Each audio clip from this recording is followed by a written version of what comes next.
¿Qué tal, mis hermanos? Aquí estamos nuevamente para compartir con ustedes ahora el capítulo 6 de Romanos.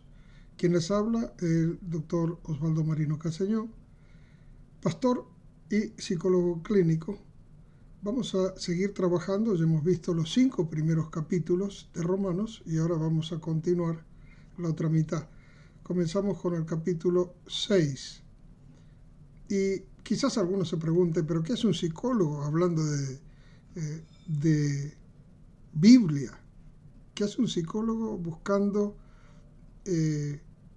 expandir conocimientos sobre teología paulina? Bueno, primero debemos saber que primero fui pastor, primero fui un estudiante en el seminario de una maestría en divinidades, donde tuve que estudiar el griego y el hebreo por 3 años, y allí me formaron bien biblicista. Y luego, obviamente, cuando tomé mi primera iglesia, no podía aconsejar a mi congregación en forma apropiada y fui a la universidad y me gradué de psicólogo. Ahora bien, esto no se trata de mi trasfondo, sino lo que se trata es de algo muy importante. Tengo más de 30 años de pastorear y 50 años de cristiano, y he sido muy biblicista.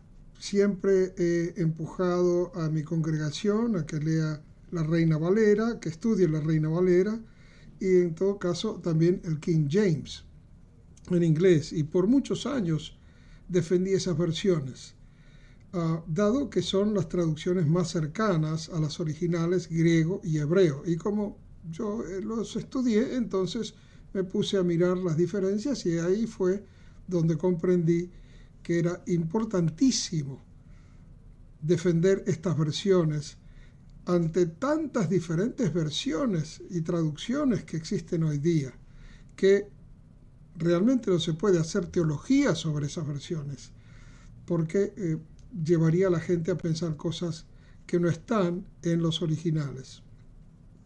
Pero lo que me introduje en este estudio de Romanos, terminé entendiendo que los idiomas evolucionan y que los significados de las palabras cambian y que hay nuevas versiones en español que le pueden ayudar al estudiante hispano a entender mucho mejor los conceptos de la teología paulina, por ejemplo, que es la base genuinamente de nuestra fe. Es por esto que, comenzando con este capítulo, estoy introduciendo la versión traducción al lenguaje actual, o sea, la TLA, traducción al lenguaje actual, que he comparado con todas las otras versiones, y es la que más se acerca a lo que podemos comprender de lo que Pablo nos quiere decir en esta epístola. Atención a esto, porque esto es tremendamente importante, máxime con las palabras tan importantes como la justificación. El vocablo justificación se entiende mucho mejor aquí en esta traducción que en todas las demás traducciones, y es por eso que si miramos el Textus Receptus, que es el original griego desde donde sale el King James y la Reina Valera, pudiéramos entender que si Pablo hoy tuviese que, hoy, en el día de hoy, escribir esta epístola nuevamente, lo estaría haciendo bien cerca de lo que la traducción en lenguaje actual nos está diciendo.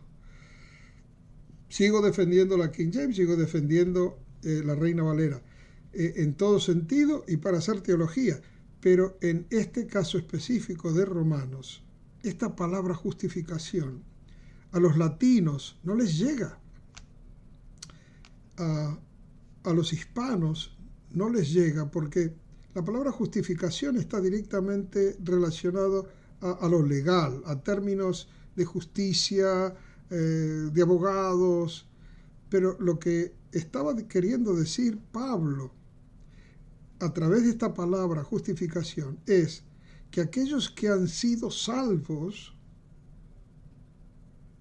han quedado en paz con Dios.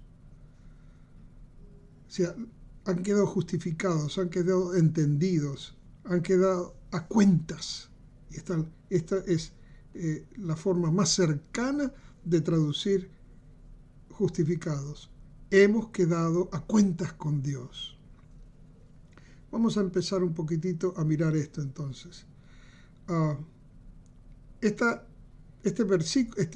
capítulo es bien profundo en la teología paulina.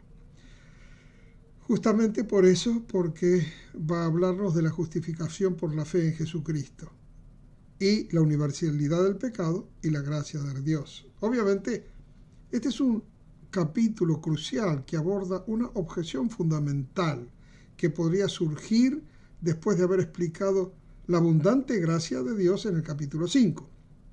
Si la gracia abunda, donde abundó el pecado, esto significa que debemos seguir pecando para que la gracia siga aumentando. Y Pablo obviamente va a refutar categóricamente esta idea, demostrando que la fe en Cristo no solo nos justifica, o sea, que nos pone a cuenta con Dios. Leemos así esta palabra justificación, sino que también nos une a Él en su muerte y resurrección, lo que nos capacita para vivir una nueva vida de santidad, libre del dominio del pecado. Y este es el grave problema para todos nosotros, de que el enemigo pone la tentación y tan fácil es caer en 1000 cosas diferentes.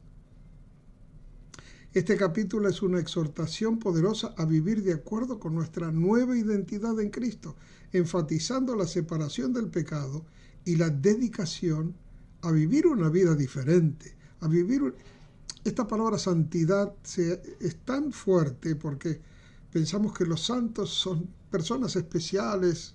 Algunos piensan que tienen la aureolita ahí arriba.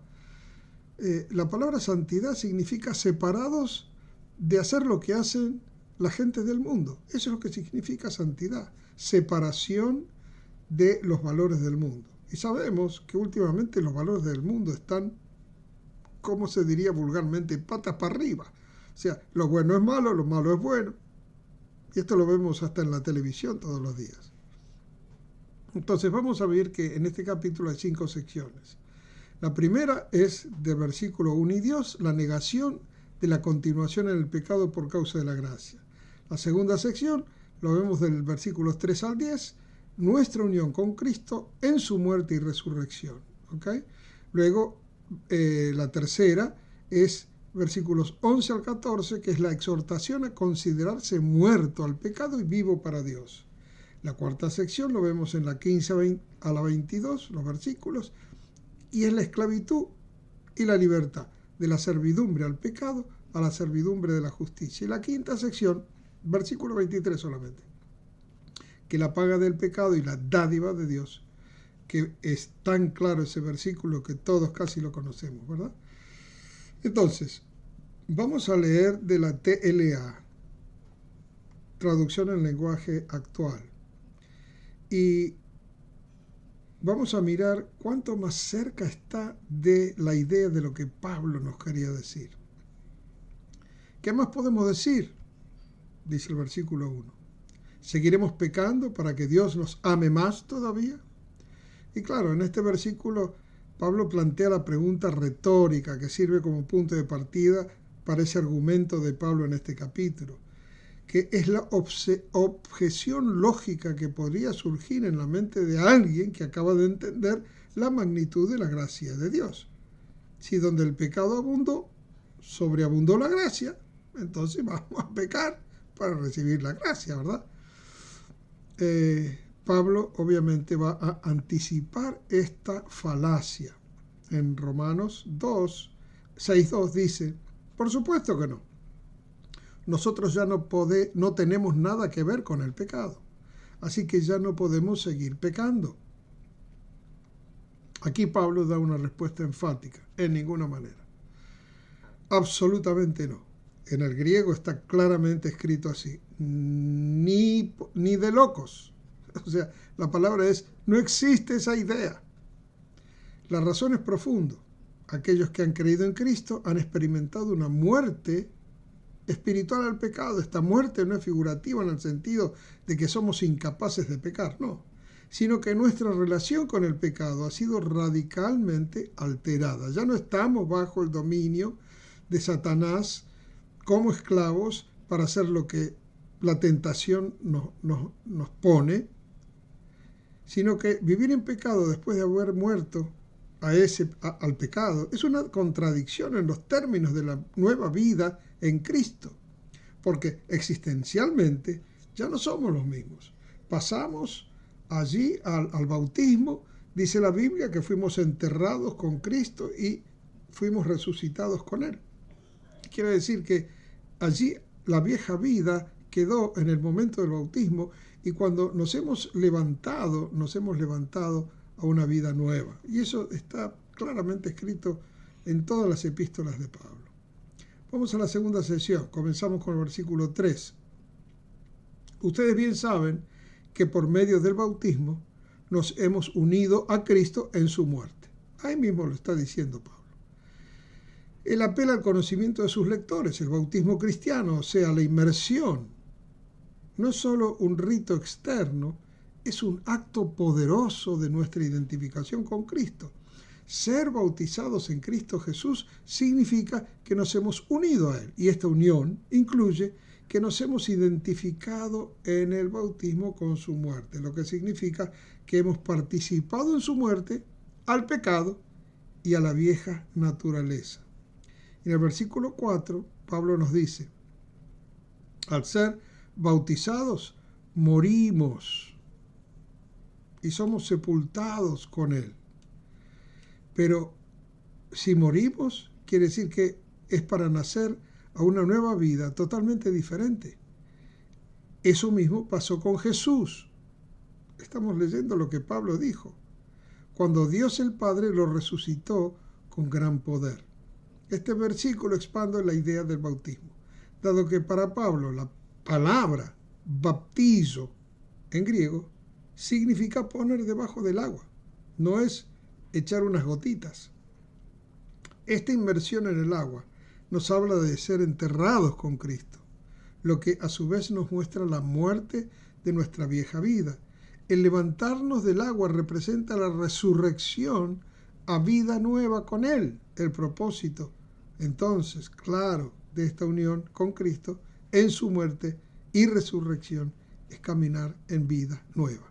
Esta nueva vida no es una simple mejora de la anterior, sino una existencia nueva y radicalmente diferente, caracterizada por rectitud y obediencia a Dios, dado que después de ese acto hemos quedado libres del poder esclavizador del pecado. O sea, mis queridos hermanos, Satanás busca destruirnos. Satanás, a través de sus demonios, porque a ti no viene Satanás, a ti vienen los demonios. Satanás se ocupa de Trump, se ocupa de Putin, se ocupa de otros grandes. Pero los demonios están ahí para molestarte a ti y a mí. Y lo que nos enseña este pasaje es que porque nos identificamos en la muerte y resurrección de Cristo, cuando salimos del agua, el Espíritu Santo tiene una nueva función, un nuevo poder transformador en nosotros que nos permite, cuando viene la tentación, decir que no. De la misma manera que cuando Jesús fue tentado en el desierto, Él le dijo que no. Nosotros tenemos la misma autoridad al habernos identificado con Él en ese bautismo. Versículo 5. Si al bautizarnos participamos en la muerte de Cristo, también participaremos en nueva vida, dice Pablo. La palabra aquí es plantados juntamente, textualmente del griego, o sea, injertados. Quiere decir que es una imagen vívida de una unión orgánica. Si hemos sido injertados con Cristo en su muerte, es decir, experimentando una muerte simbólica al pecado, similar a la vida, similar a la que Cristo participó, entonces también vamos a estar unidos a Él en la semejanza de su resurrección. Hay poder en contra del pecado. Esto subraya la inseparabilidad de la muerte y resurrección de Cristo en la experiencia del creyente. Si participamos de lo uno, obviamente participamos de lo otro. Esto es esencial para vivir una vida que vale la pena. Romanos capítulo 6, versículo 6, dice lo siguiente, Pablo, una cosa es clara, antes éramos pecadores, pero cuando Cristo murió en la cruz por nosotros, nosotros morimos con Él, así que el pecado ya no nos gobierna. Aquí Pablo introduce el concepto del viejo hombre, ¿verdad? Esto refiere a nuestra naturaleza anterior, nuestra naturaleza pecaminosa, nuestra identidad antes de la conversión, la cual estaba bajo el dominio del pecado y obviamente de los demonios. Cuando aceptamos a Cristo, esta vieja naturaleza fue crucificada juntamente con Él. Esta es una verdad declarada, una realidad espiritual consumada que ya sucedió por nuestra unión con Cristo, atravesando el bautismo. Entonces terminamos siendo nuevas criaturas. El propósito de esta crucifixión es el cuerpo del pecado. La mentalidad e intención del pecado queda deshecha o destruida o abolida. Esto no significa que dejemos de tener un cuerpo físico que pueda pecar, claro, sino que el poder y la autoridad del pecado sobre nuestra carne han quedado anulados. El resultado es que ya no necesitamos seguir sirviendo al pecado como esclavos, pues la identificación con Cristo en su muerte y resurrección nos ha hecho libres, y si seguimos pecando es por el hábito que ya venía de antes y que tan solo se pegó un baño en el bautismo, pero el hábito sigue vivo. Hay que matar el hábito, porque ya tú tienes la fortaleza, el poder de no seguir haciéndolo. Versículo 7. Al morir, el pecado perdió su poder sobre nosotros. Este versículo refuerza la idea anterior en el contexto de la nueva vida en Cristo. El que ha muerto al pecado con Cristo ha sido justificado. No estamos hablando de la muerte real, estamos hablando de la muerte después del bautismo. Ha sido justificado del pecado. La palabra justificado aquí tiene el sentido de libertado, declarado o puesto en libertad. De lo que estábamos hablando hoy, el problema de esta palabra justificación, que tiene que ver, ha sido puesto a cuenta del poder y la tiranía del pecado. Es una liberación legal y espiritual, por lo tanto el hábito puede ser destronado. Cuán importante que es entender esta realidad. Versículo 8. Si por medio del bautismo morimos con Cristo, estamos seguros de que también viviremos con Él. ¿Esto qué quiere decir? Que si hemos participado de la muerte de Cristo a través del bautismo, hemos hecho morir al pecado. Entonces, lógicamente, también participaremos de su vida. Esta es una verdad existencial fundamental del Evangelio. La resurrección de Cristo es la garantía de nuestra propia resurrección en vida, tanto espiritual como también en el futuro, porque, atención, estando en Cristo, tenemos la seguridad de encontrarnos con Él en el paraíso. Esta es una realidad que no podemos negar. Y también de nuestra vida presente. La resurrección es una nueva realidad, que es el estar separados de las cosas del mundo y en victoria sobre el pecado y los hábitos pecaminosos. Hábitos, se pueden dejar atrás. Versículo 9. Sabemos que Jesucristo resucitó y que nunca más volverá a morir, pues la muerte ya no tiene poder sobre él. Esta es una tremenda realidad. Pablo nos recuerda la naturaleza única en este versículo de la resurrección de Cristo, pues su resurrección fue definitiva. Él no volverá a morir. La muerte no tiene más poder sobre él. Esta es una verdad consoladora y una base sólida para nuestra propia esperanza y nuestra vida, ya que estamos unidos a un Cristo vivo y victorioso. Por lo tanto, en nuestra nueva vida, la muerte no tiene ningún poder sobre nosotros. Cuando morimos, pasamos de un estado a otro.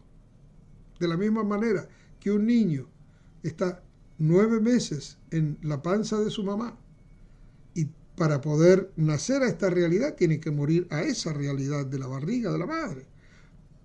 Nace una nueva realidad. Lo mismo va a pasar con nosotros. Para poder entrar a la otra realidad, el paraíso que nos está esperando, tenemos que dejar atrás. Versículo 10. Cuando Cristo murió, el pecado perdió para siempre su poder sobre él. La vida que ahora vive es para agradar a Dios. Entonces, la muerte de Cristo fue una muerte sacrificial, sustitutoria y definitiva al pecado una vez por todas. Su resurrección, por otro lado, es para vivir para Dios. Esta dualidad muerte-vida de Cristo es el patrón para nuestra propia experiencia. Morimos al pecado para vivir para Dios, que no significa convertirse en un monje o en una monja, sino vivir en medio de esta sociedad con otra perspectiva, sin tornarnos legalistas, pero permitiendo que el fruto del Espíritu guíe nuestras vidas. Amor, gozo, paz, paciencia, benignidad, bondad, fe, mansedumbre, templanza, guíe nuestras vidas porque es el fruto del Espíritu. Romanos 6, versículo 11, nos dice así: de igual manera, el pecado ya no tiene poder sobre ustedes, sino que Cristo les ha dado vida y ahora viven para agradar a Dios. Este es un versículo clave que pasa de la verdad teológica a la aplicación práctica. La palabra consideraos, dice allí en la Reina Valera. Toma en cuenta, entiende, date cuenta, apercátate. Es una orden activa. No se trata de sentir, sino de reconocer, aceptar y actuar sobre la base de una verdad que ya ha sido establecida después del bautismo. Debemos vernos a nosotros mismos como muertos al pecado, ya no bajo el poder de que si viene la tentación nos vamos a caer, y vivos para Dios en Cristo Jesús. Esta es nuestra nueva realidad existencial en Cristo. Versículo 12. Así que no dejen que el pecado los gobierne, ni que los obligue a obedecer los malos deseos de su cuerpo. Aquí Pablo entiende que el creyente aún puede pecar y nos manda a no permitir que ni una chispa de pecado nos contamine, recordándonos que antes el pecado reinaba, pero que ahora no tiene dominio sobre nosotros, pero que existe la posibilidad de que lo dejemos nuevamente reinar en nuestro cuerpo mortal. Esto significa que pudiéramos ceder voluntariamente a sus impulsos y deseos desenfrenados, ¿verdad? Esa es la palabra tan bonita que aparece en la Reina Valera, concupiscencias, que es otra cosa que deseo desenfrenado. No puedo parar de hacer esto, no puedo parar de pecar de esta manera, sea la glotonería, sea la sexualidad desenfrenada, sea la mentira, sea el adulterio, sea el juego, la adicción a tantas cosas, a la droga. Todas estas cosas, ¿verdad?, son deseos desenfrenados. Y Pablo nos está diciendo que porque hemos sido bautizados, tenemos la capacidad de decirle no al hábito que nos llevó a eso. Y la exhortación aquí es una orden. No permitas que el pecado sea tu amo. No permitas que aquello que te dañó tanto, que te destruyó tanto, siga siendo tu amo, porque hay un demonio que te está cabalgando de esa manera. Ya no es quien dirige tu vida ese demonio, esa adicción, sino que tu amo es el Señor, ¿verdad? Porque es el Señor Jesús quien está al trono de tu vida y el que dirige tu vida. Suelta ese demonio que te empuja para aquí y para allá. Dice el versículo 13, ustedes ya han muerto al pecado, pero ahora han vuelto a vivir. Así que no dejen que el pecado los use para hacer lo malo. Más bien, entréguense a Dios y hagan lo que a Él le agrada. Este versículo es una prohibición y una doble exhortación. En primer lugar, no debemos ofrecer nuestras partes del cuerpo, miembros, manos, pies, ojos, lengua, aparato sexual, etc., al pecado, para ser usados como instrumentos de iniquidad, armas para hacer o hacernos a nosotros mismos mal. En segundo lugar, debemos presentarnos a Dios como aquellos que han sido resucitados de la muerte espiritual y luego ofrecer cada parte de nuestro cuerpo a Dios como un instrumento de justicia o rectitud para ser usados y para hacer lo correcto y de esta forma que Dios se glorifique en nuestra vida. Es una decisión activa y pensante de nuestra parte de entregar nuestro cuerpo, a Dios, para sus propósitos. Máxime cuando el hábito o condicionamiento de vida nos vaya empujando a lo que no corresponde, ¿verdad? Versículo 14. Así, el pecado ya no tendrá poder sobre ustedes porque ya no son esclavos de la ley. Ahora están al servicio del amor de Dios. Este es un versículo de inmenso consuelo y seguridad. ¿Por qué? Porque la promesa es que el pecado no se va a enseñorear de nosotros. Pablo nos dice que al estar en Cristo, el pecado ya perdió el poder que tenía. La razón de esta victoria no es nuestra propia fuerza de voluntad, sino un cambio de pacto. Ya no estamos bajo la ley. Y aunque santa, no podía dar poder para vencer el pecado. Esto lo habla claramente Romanos 7, lo vamos a ver en la próxima sesión. En cambio, estamos bajo la gracia, que no solo nos justifica, sino que también nos capacita para vivir una vida de santidad. La gracia, que es la presencia del Espíritu Santo en nosotros, es lo que provee el poder para romper los hábitos pecaminosos y ayudarnos a vivir en obediencia. Vamos a la cuarta sección, comenzando con el versículo 15, de la servidumbre del pecado a la servidumbre a la justicia. Y dice así el texto: alguien podría decir que, como ya no somos esclavos de la ley, sino que estamos al servicio del amor de Dios, podemos seguir pecando. Pero esto no es posible. Pablo retoma la pregunta inicial reformulándola ligeramente. Si estamos bajo la gracia y no bajo la ley, ¿significa que podemos seguir pecando libremente? La respuesta es la misma. Enfáticamente, de ninguna manera. Absolutamente no. Ni que estuviéramos locos.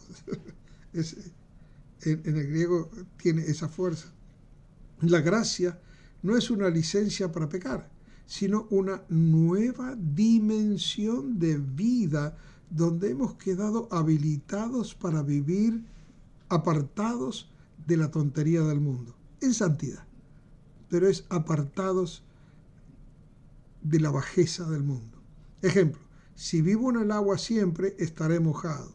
Si vivo bajo la gracia de Dios, podré vivir alejado del pecado. ¿Qué significa? Puedo vivir en santidad. Versículo 16. Ustedes saben que quien siempre obedece a una persona llega a ser su esclavo. Nosotros podemos servir al pecado y morir, o bien obedecer a Dios y recibir su perdón.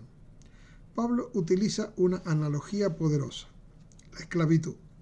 No hay terreno neutral. O eres esclavo del pecado, que te lleva a una muerte espiritual y eterna, o eres esclavo de la obediencia, que lleva a justicia y vida. Obediencia, por supuestamente, a Dios. La elección de a quién obedecemos revela a quién servimos. Sin duda, los hábitos anteriores querrán continuar existiendo, pero sometiéndonos a obediencia. La palabra. Seremos ganadores. 17. Antes ustedes eran esclavos del pecado, pero gracias a Dios que obedecieron de todo corazón la enseñanza que se les dio. Y ahora va a seguir el versículo 18, pero vamos a mirar esto, lo que dice. Aquí Pablo da gracias a Dios por la transformación de sus lectores. Aunque una vez fueron esclavos del pecado, ahora han obedecido de corazón a la enseñanza del Evangelio. La forma de doctrina se refiere al patrón o molde del Evangelio que han recibido y al cual se han conformado en sus vidas. La palabra clave aquí es obedecido de corazón. Obedecieron de corazón, que significa un deseo genuino de sujetarse a Dios para romper el hábito pecaminoso y vivir en rectitud. Porque de esto es lo que se trata, son hábitos que venimos trayendo de nuestro pasado, que se pueden romper en Cristo Jesús. Y por eso aquí el versículo 18 dice: ahora ustedes se han libertado, han salido del pecado y están al servicio de Dios, pero ahora es para hacer el bien. Entonces, como resultado de la obediencia a la verdad, han sido libertados del pecado. Y ahora son siervos de Dios, son siervos de la justicia. La liberación del pecado no es para una autonomía pecaminosa, sino para una nueva servidumbre. Vamos a servir a la justicia.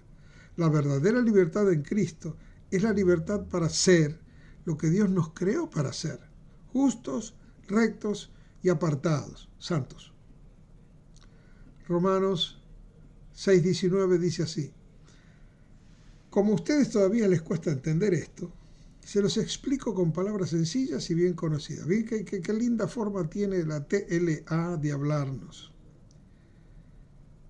Antes ustedes eran esclavos del mal y cometían pecados sexuales y toda clase de maldades, pero ahora tienen que dedicarse completamente al servicio de Dios. Te lo pone bien claro, si no lo entendés así, tu vida va a ser un desastre.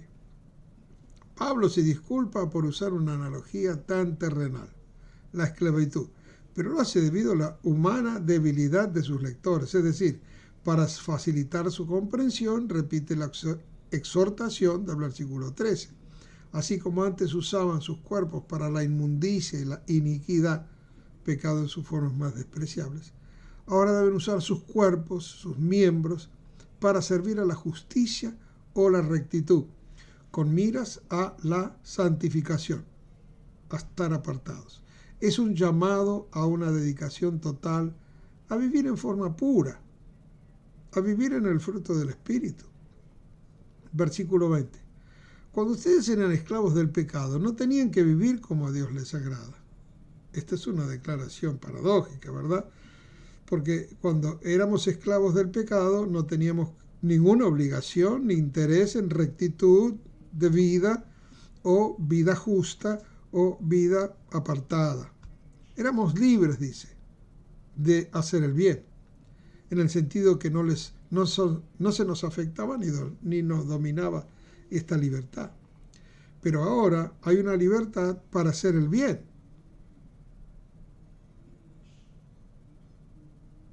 Que antes no la teníamos. Versículo 21. Pero ¿qué provecho sacaron? Tan solo la vergüenza de vivir separados de Dios para siempre. O sea que nunca hubo provecho de vivir en una vida torcida. La mejor vida es vivir una vida derecha. Pablo les pide que reflexionen sobre el fruto de su vida pasada de pecado. ¿Qué beneficios obtuvieron? La respuesta implica ninguno. De hecho, los resultados de esas acciones son ahora motivos de vergüenza. Y lo más importante, el fin o el resultado final de ese camino de pecado es la muerte, que es separación espiritual de Dios y finalmente la muerte eterna, donde no se entra al paraíso. Romanos 22. Sin embargo, ustedes ya no son esclavos del pecado, dice Pablo. Ahora son servidores de Dios. Y esto sí que es bueno, pues el vivir solo para Dios les asegura que tendrán la vida eterna. Aleluya. En contraste con la vida de pecado, la vida en Cristo produce un fruto diferente. Habiendo sido libertados del pecado y hechos siervos de Dios, lo que nos dice este versículo, el fruto es la santificación. Un proceso continuo de ser hechos más como Cristo, moral y espiritualmente. La palabra santo, que hemos ya explicado, nos muestra una persona, no que tiene la aureolita, sino que se ha apartado de la tontería del mundo, se ha apartado de cómo el mundo piensa, ha empezado a pensar como piensa Jesús. Y el fin o resultado final de este camino es la vida eterna, la vida abundante de Dios que comienza ahora y se extiende por toda la eternidad. Y aquí tenemos la última sección, en el versículo 23, que dice: quien solo vive para pecar recibirá como castigo la muerte, pero Dios nos regala la vida eterna por medio de Cristo Jesús, nuestro Señor. Atención, esto es una realidad. Recibimos vida eterna en Cristo Jesús, en nuestra fe, en nuestro bautismo, en nuestra realidad y cómo caminamos en esta vida. Y este es uno de los versículos realmente más conocidos, pero también concisos en la Biblia, donde la palabra la paga, el salario, la remuneración, la paga del pecado es la muerte. O sea, el que peca va a merecer o gana como resultado de lo que hizo la muerte. Es el justo salario del pecado. En contraste, la vida eterna no es algo que se gane o se merezca, sino que es una dádiva, que es un regalo. de gracia de Dios. Y esta dádiva solo está disponible en Cristo Jesús nuestro Señor, enfatizando que es a través de Él que se recibe este regalo inmerecido. Entonces, para finalizar, una reflexión sobre este capítulo 6 de Romanos, es que aquí existe un llamado inconfundible a que cambiemos de forma de vida, a que podamos vencer los hábitos pecaminosos que nos siguen desde antes de Cristo, porque esos hábitos nos vienen acosando desde antes de Cristo, y llegamos a Cristo, nos bautizamos, vamos a la iglesia, cantamos himnos a la adoración, alabanza, pero esos hábitos nos continúan empujando, fomentando una vida que no nos ayuda para nada. Pablo aquí desmantela la noción de que la gracia divina es una excusa para la licencia pecaminosa. Por el contrario, nos revela que nuestra unión con Cristo en su muerte y resurrección nos ha liberado del dominio del pecado y de los demonios que nos empujan con tentaciones. No estamos simplemente perdonados, hemos sido transformados existencialmente. Nuestra vieja naturaleza ha sido crucificada. Esto ya es un hecho, ya sucedió. Y ahora somos llamados a caminar en vida nueva. El capítulo no solo establece nuestra nueva identidad en Cristo, sino que también nos exhorta a vivir de acuerdo con esa identidad. Se nos manda a considerarnos, a percátate, dice el texto, muertos al pecado y vivos para Dios, y a presentar nuestros cuerpos como instrumentos de justicia. La promesa de que el pecado no se enseñoreará de vosotros es una declaración de victoria basada no en nuestro propio esfuerzo, sino en el poder capacitador de la gracia de Dios, que nos ha liberado de la tiranía de la ley y el pecado. En última instancia, debemos reconocer que este capítulo 6 nos recuerda que la vida cristiana es una vida de rendición a Dios. No somos esclavos del pecado, sino siervos de la justicia, lo que lleva a la santificación, a salir del encuadre de cómo vive el mundo, de cómo se entretiene el mundo, y finalmente a la vida eterna. Este capítulo es un recordatorio poderoso de la transformación radical que ocurre cuando una persona confía en Cristo y se entrega a Él. Nos desafía a vivir una vida genuina que refleje la profundidad y el poder de la gracia que hemos recibido, demostrando que la libertad en Cristo es la libertad del pecado y la libertad para la santidad. Mi querido hermano, mi querido amigo, nos vemos pronto en el próximo capítulo 7 de Romanos.